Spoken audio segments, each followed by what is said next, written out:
Good morning.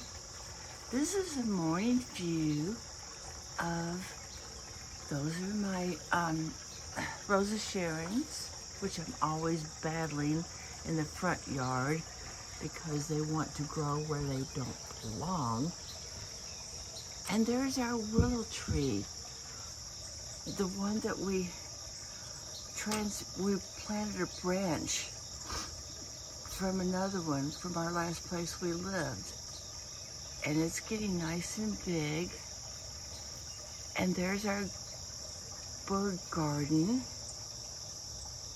And there's our wooded area that's supposed to be protected, but we found out it's not.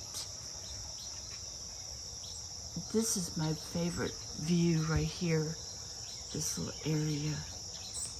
Good morning, rejoice in Yahushua always.